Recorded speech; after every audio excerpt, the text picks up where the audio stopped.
즐거운 인포맥스 생방송으로 함께하고 계십니다. 시장 얘기 이어가 볼 텐데요. 미증시 이야기, 세계 증시 이야기 중심으로 좀 이어가 보도록 하겠습니다. 대신증권 리서치센터 문남중 수석 연구위원 함께합니다. 수석님 안녕하세요. 네, 안녕하세요. 네, 롤러코스터 장세라는 말 흔하게 좀 쓰잖아요. 네.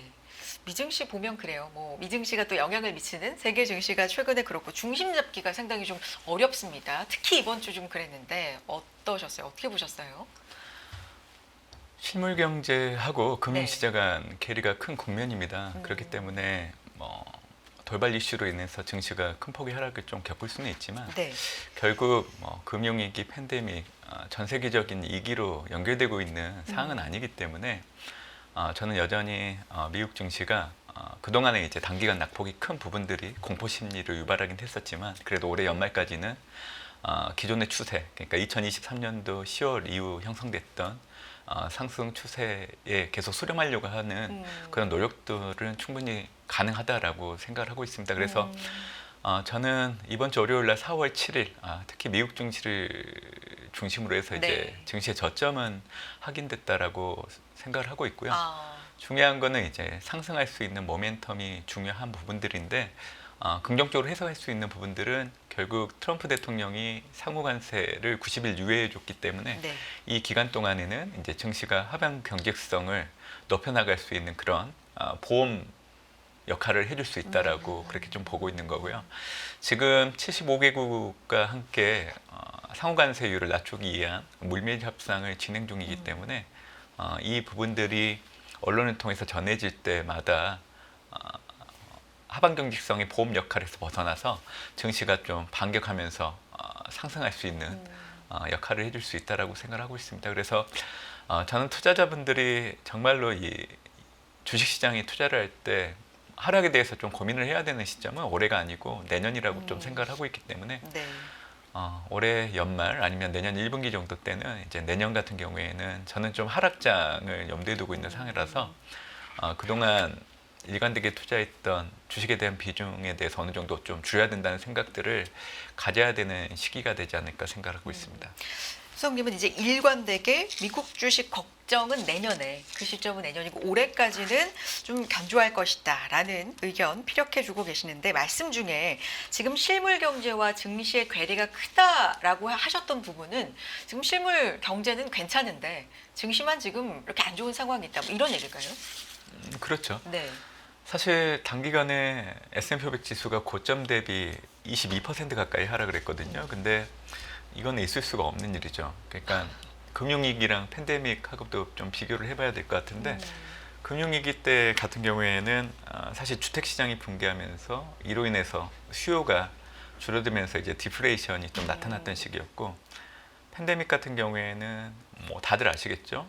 글로벌 공급망이 봉쇄되면서 이로 인한 물가가 급등했던 부분들. 그래서 이제 물가 급등이 가장 큰 문제였던 시기였습니다. 그때 해결책은 결국 연준이 뭐 금리 인하와 같은 완화적인 통화 정책을 써줬던 부분들, 또 재정 지출이라는 부분들이 있었기 때문에 이 길을 빠르게 탈피할 수 있는데 영향을 줬던 부분들이 있었죠. 근데 이번 같은 경우에는 사실 실물 경제 단위에서 놓고 온다고 하면 심리나 실물 지표 여전히 미국 경제의 견고함을 좀 보여주고 있는 상황이기 때문에 이를 감안한다라고 하면 결국 지금의 증시 하락의 배경은 트럼프라는 한 인물의 어떤 성향에 따라서 지금 전적으로 움직이고 있는 거기 때문에 과거 경험상 놓고 본다고 하면 이런 요인들은 증시의 추세가 바뀌는데 그렇게 전적으로 영향을 미치진 못했다고 생각을 합니다. 그래서 이번에도 우리가 경험을 했잖아요. 트럼프 협상 과정을 놓고 온다고 하면 선부가 후 협상. 그전에 이제 강하게 상호관세율을 최대한까지 높여놨다가 이로 인해서 이제 증시는 급락을 했고 또 이 상호관세율을 90일 유예한다라고 하니까 또 급반등이 나타나는 모습들. 그래서 전일 밤 미국 증시 하락에 대해서는 큰 의미를 두지 마시길 바랍니다. 어차피 이틀 전에 사실 역사적으로 좀 하루 상승폭이 너무 강한 상황이었기 때문에 이에 따른 차익 매물들이 조금씩 출회될 수도 있는 거고 그래서 저는 그렇게 큰 의미는 두진 않고 있고 중요한 거는 이번 주 이미 이제 증시가 저점을 하게 하고 불안의 정점이 지났다라고 보여주는 것들이 이미 발표가 되고 있습니다. 3월 FMC 의사로 여전히 연준은 미국 경제 활동이 연속적인 확장세를 보이고 있는 부분들에 대해서는 항상 명시를 해주고 있고 다만 이제 트럼프 관세부과 같은 이런 요인들로 인해서 향후 경제의 불확실성은 커져갈 수 있으니 앞으로 연준은 이에 기반해서 신중한 통화 정책을 하겠다라는 톤을 보여줬기 때문에 네. 현재는 이제 증시 하락의 배경이 미국의 성장 둔화였기 때문에 미국 경제의 견고함을 그래도 중앙은행이 확인해줬다라는 건 분명히 의미가 있습니다. 그리고 3월 소비자 물가 결과를 놓고 한다고 하더라도 헤드라인 같은 경우가 전년 동월 대비 2.4 그리고 근원 같은 경우에는 2.8 정도가 나왔는데 저는 투자자 여러분들이 이 물가를 해석하실 때 과거 팬데믹이 발생하고 물가가 급등했을 때 중앙은행들이 금리 인상을 단행했을 때 물가가 시차를 두고 떨어지는 그 폭과 지금 이제 물가가 내려가는 그 폭을 동일선상에 놓고 보시면 안 됩니다. 어차피 연준이 금리 인하를 시작했다라는 거는 물가는 이미 연준의 기대치에 부합을 하고 있다라는 걸 보여주는 거고 앞으로 연준의 통화 정책에 영향을 미치는 거는 물가가 아니라 고용과 같은 경제입니다. 그렇기 때문에 앞으로 발표되는 이제 고용 시장의 지표들이 중요한 역할을 할 거로 좀 보고 있는 상황이죠. 그래서 뭐 지금의 불확실성을 어느 누구가 단연코 얘기할 수는 없지만 저는 그래도 실물 경제, 금융시장과 괴리 국면 그리고 체계적 위험이 아직은 발생하기 이전이기 때문에 이런 상황이라고 하면 올해 들어서 이제 2월, 4월간 특히 4월 들어서 이제 증시 하락폭이 컸는데 저는 시간을 두고 이를 만회하는 흐름들이 아마 4월 하반으로 갈수록 나타나지 않을까 생각을 하고 있습니다. 근데 시장이 제일 싫어하는 게 이제 불확실성이니까 실물 경제단에서 괜찮다, 아직은 괜찮다라는 신호가 계속 이제 뭐 나온다 하더라도 아니야, 조금만 있으면 더 경제가 좀 무너질 거야라는 부분이라든가 아니면 트럼프 대통령의 말이 너무 사실성이 많이 바뀝니다. 125라 그랬다가 지금 145라고 얘기한 게 불과 몇 시간 안 지나서 그렇게 얘기했으니까 이 숫자가 또 언제 바뀔지 모른다라는 이제 뭐 불안감이라든지 뭐 이런 부분들이 시장을 이제 마냥 좀 긍정적으로 보기에는 너무 중심 잡기 어려워요. 어제 나스닥 12% 오르는 걸 예측할 수가 없었듯이 네, 매일매일 이 폭도 너무 크고요. 그럼 이럴 때는 어떻게 하는 게 좋습니까? 가만히 있을까요? 너무 예측이 힘드니까. 가만히 있기는 다들 주식을 갖고 있으실 것 같은데. 그러니까 네. 들고 있는 채로 혹은 뭐 움직이지 말고 약간 가만히 좀 관망하고 있는 것도 전략이다 이런 얘기도 있잖아요. 근데 이제 긍정적으로 보시니까 그럼 떨어질 때가 기회인가 싶기도 하고 아니면 이제 부정적으로 좀 보시는 분들은 약간 어제같이 좀 올라줄 때 뭘 탈출의 기회인가 싶기도 하고 이게 바로 이제 중심 잡기가 어렵다는 거잖아요. 지금은 네. 뭐 체계적 위험이 발생하는 구간은 아니라서 가지고 있었던 주식을 굳이 팔 이유는 없다라고 생각을 하고 있고요. 투자자분들께 드리고 싶은 얘기는 현재는 나무보다 숲을 봐야 되는 시점이고 그런 차원에서 이제 항상 미국의 경제 확장이 어느 이치에 놓여 있는지가 가장 중요합니다. NBER 점유경제연구소 경기순환판정위원회 데이터를 놓고 온다고 하면 이제는 올해 3월 기준으로 미국 경제 확장이 59개월째 진행 중입니다. 그래서 80년도 이후에 미국이 평균적으로 7년 1개월 정도 경제 확장에 놓여 있었기 때문에 이를 대입을 해보면 팬데믹 이후에 현재까지 미국 경기 확장은 73% 정도 진행이 됐고 이제 남아있는 기간이 23%이기 때문에 그래서 나무보다는 숲을 봐야 된다는 얘기를 드리는 겁니다. 그래서 아직은 트럼프 취임 초기이고 집권 1년 차 경기 확장에 의거한다라고 하면 기업 실적 역시 올해 계속 좋아질 걸로 좀 보고 있기 때문에 S&P 500 지수와 같은 미국 증시 역시 지금보다는 레벨이 올라갈 여지는 있고 저는 그래도 보수적으로 봐도 올해 하반기 정도 되면 올해 2월 19일 날 S&P 500 지수가 역사적 사상 최고치를 경신했거든요. 근데 투자자들이 이 부분에 대해서는 잘 모르세요. 아니면 관심을 가지려고 하지 않으세요. 왜냐하면 최근 2년 동안은 미국 증시가 상당폭 빠르게 누가 봐도 많이 오른 듯한 체감적인 느낌을 얻을 수 있었는데 올해 들어서는 사실 S&P 500 지수가 올라는 가는데 과거만큼 그렇게 크게 못 올라가다 보니까 시장의 관심에서 좀 벗어난 부분들이 있어요. 하지만 올해 2월 19일 이전까지는 그래도 S&P 500 지수가 꾸준하게 올라가려고 했고 그 고점 2월 19일 날 형성됐다라는 겁니다.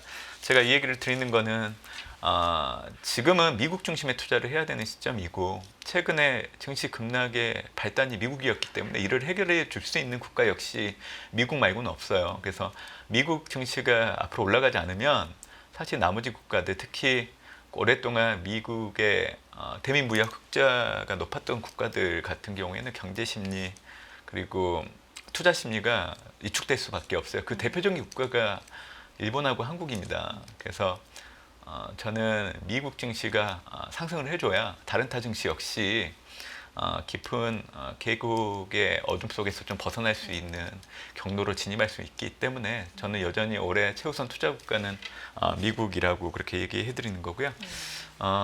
제가 그래서 이제 세 가지 정도를 언급을 해드리고 있어요. 네. 오늘도 발간한 리포트에는 네.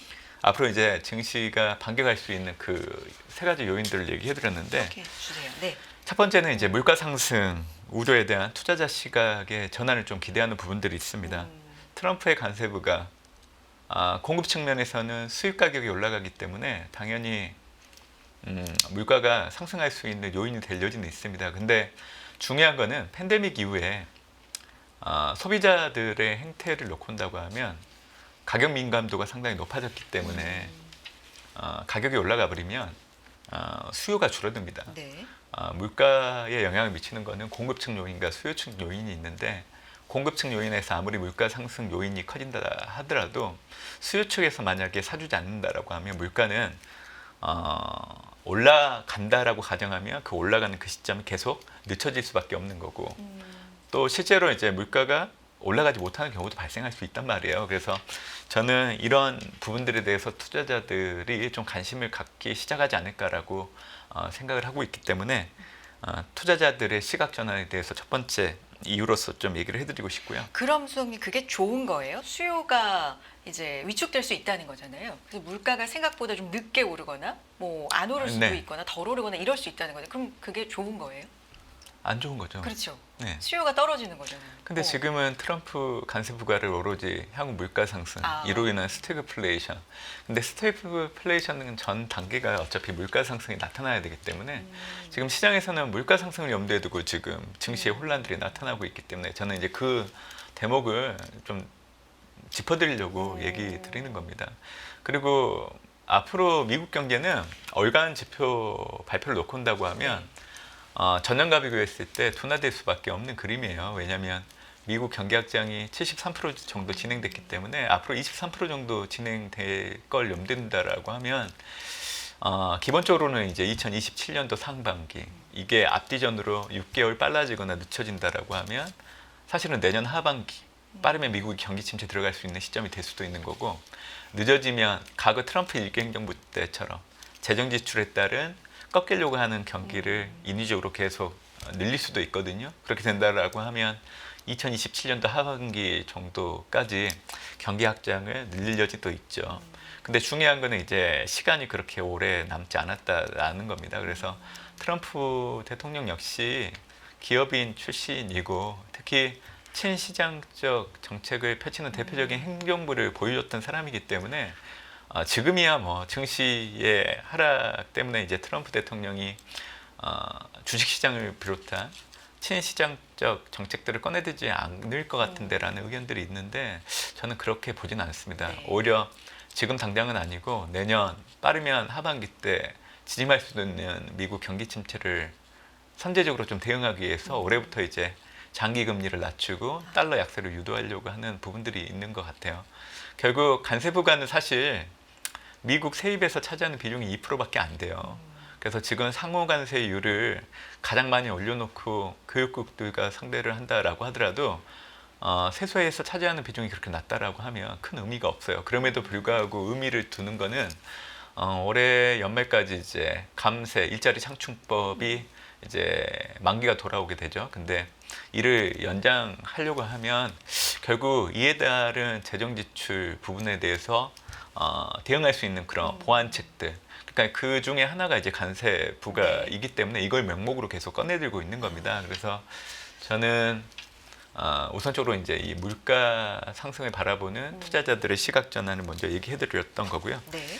두 번째는 이번 주 16일 날 캐나다 통화정책회의 그리고 17일 날 한국의 금통위, 네. 그리고 22일 통화정책 회의도 예정되어 있죠.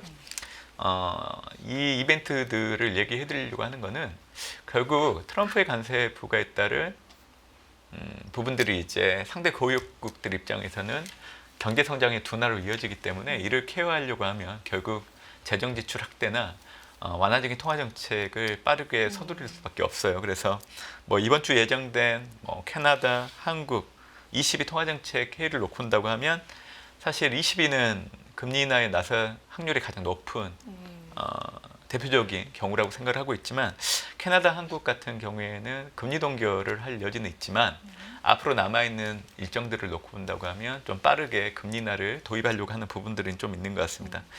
일단 캐나다 같은 경우에는 지금 7번 연속 금리 인하를 지난해 6월 이후부터 계속 단행을 해오고 있는데 최근에 2월 소비자 물가가 예상보다 좀 높게 나온 부분들이 좀 있고 그리고 이제 트럼프 간세부가 이건 물가 상승에 영향을 주잖아요. 그렇죠. 그러면 금리 인하를 단행하기 어렵기 때문에 그래서 이에 초점을 둔다라고 하면 이번 통화 정책에서는 동결로 갈 여지도 있다. 다만 트럼프 간세부가에 따른 성장 둔화에 초점을 맞춘다라고 하면 캐나다 역시 추가적으로 좀 금리 인하할 여지도 커진다라고 보시면 될 것 같고 한국은 지금 원달러 환율이 1,480원, 90원대 상당히 원화 약세가 두드러지고 있는 부분들이 있는 상황이기 때문에 사실 금리 인하 카드를 쓰기는 어려워요.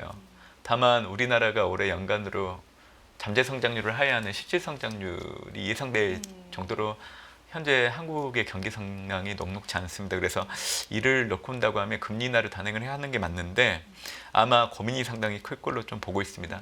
일단 원달러 환율이 너무 높다라는 점, 그리고 두 번째는 올해 11월 달에 한국의 세계 국채지수 편입 이게 연기됐잖아요. 내년 4월 달로. 네. 이렇게 된다라고 하면 기대됐던 선진국 자금 유입이 늦춰지는 거잖아요. 그리고 국채 조달 비용 경감도 늦춰지는 효과가 있기 때문에 그래서 이번에는 한국은행이 동결에 나설 여지는 좀 확률적으로 좀 더 커 보이지 않나라고 생각을 해요.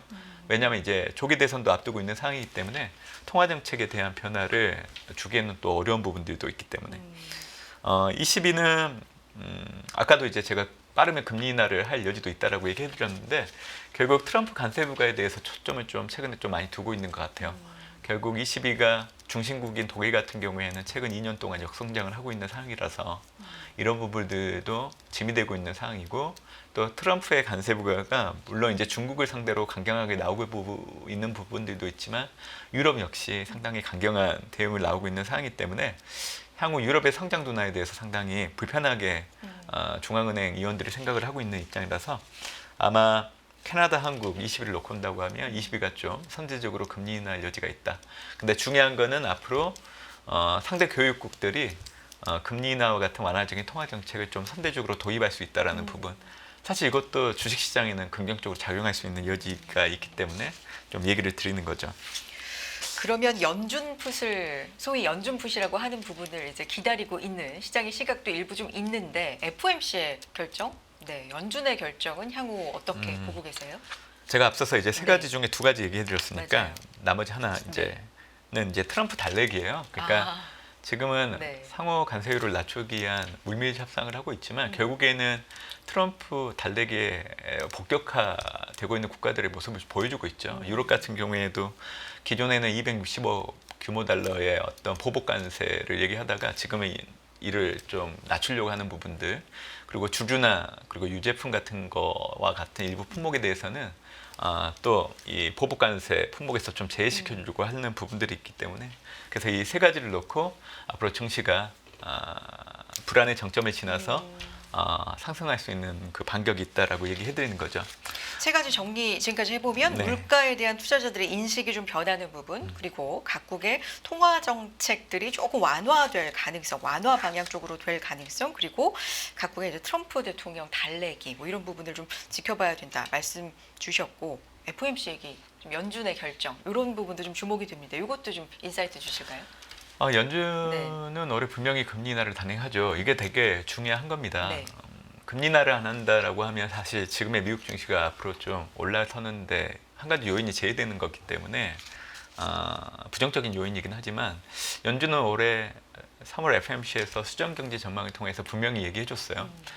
올해 연준의 최종 정책 금리의 중위값을 올해 2번 정도 각각 25pp씩 내려서 올해는 50pp 정도 인하한 거를 하겠다. 이거를 이제 기존 12월과 동일한 시각을 보여줬고 더 중요한 거는 레인지인데 상단을 4.4 그대로 유지하면서 하단을 3.1에서 3.6으로 상향 조정하면서 그 레인지의 폭을 기존보다 좁혀줬죠. 이 얘기는 결국 연준이 올해 75pp까지 인하할 수 있는 여력을 만들어놨지만 그래도 2번 정도는 확실하게 하겠다라는 것을 보여줬다고 봅니다. 그래서 저는 지금의 작금의 상황이라고 하면 연준조차 어차피 상반기 때 금리 인하를 해야 되거든요. 그러면 저는 조금 더 빨리 할 수 있는 여지도 있을 것 같아요. 그래서 빨리 하면 5월 FMC, 늦어져도 6월 FMC는 무조건 하는 걸 염두에 두시면 좋을 것 같고 3월 소비자 물가를 보면 이 전월보다 이제 물가 오름폭 둔화가 나타나는 게 확인됐기 때문에 연준 입장에서도 사실 금리 인하를 단행하는 거에 대한 부담이 상당히 낮아진 상황입니다. 그리고 이제 시장에서도 이제 어차피 미국의 성장 둔화가 우려된다라고 하면 또 연준의 금리 인하에 대한 기대가 좀 커질 수 있는 부분들이 있기 때문에 그래서 저는 빠르면 5월, 늦어도 6월 달에는 무조건 한다라고 얘기해드리고 싶고요. 하반기 때도 한 번 정도 할 겁니다. 근데 파월 연준 의장의 이 금리 인하의 어떤 결정 전후 사항들을 놓고 온다고 하면 일단 금리 인하를 발표하고 나서 그 다음 달 발표되는 물가가 전월보다 올라가는 걸 되게 싫어요. 그렇기 때문에 올해 동계 그리고 드라이빙 시즌 영향력에서 벗어나는 시점이 FMC 일정을 놓고 온다고 하면 10월 FMC 정도가 됩니다. 그래서 저는 올해 만약에 하반기 때 금리 인하를 한다라고 하면 10월 정도로 좀 보고 있는 상황입니다. 그래서 연준의 수정경제 전망 테이블에 있는 걸 갖고 지금 얘기해드리는 거예요. 제 개인적인 생각으로는 3번 정도까지도 충분히 할 여지는 있는데 일단 연준은 올해 2번. 그래서 빠르면 5월, 늦어져도 6월 달, 그리고 하반기 때에는 10월 정도에 하지 않을까라고 생각하고 있습니다. 네. 지금 말씀해주신 모든 것들이 시장에 굉장히 중요한 내용들인데 사실 지금 이 단기적인 상황으로는 이 모든 이슈의 앞에 이제 관세 얘기가 있어서 당분간은 약간의 등락, 뭐랄까요, 변동성을 좀 염두에 둬야 될까요? 어차피 관세 부과라는 게 올해 남아있는 기간 동안에 하도가 될 수밖에 없기 때문에 과거보다는 미국 증시 그리고 글로벌 증시의 일가는 변동폭이 커진 건 맞다라고 네. 생각합니다. 근데 중요한 거는 상호 관세율이 4월 2일 발표되면서 보도에 제시됐던 그 관세율을 놓고 온다고 하면 저는 절반 정도로 줄여질 여지가 있다라고 생각을 하고 있거든요. 그러니까 뭐 한국 같은 경우에도 10%대 초반 정도까지.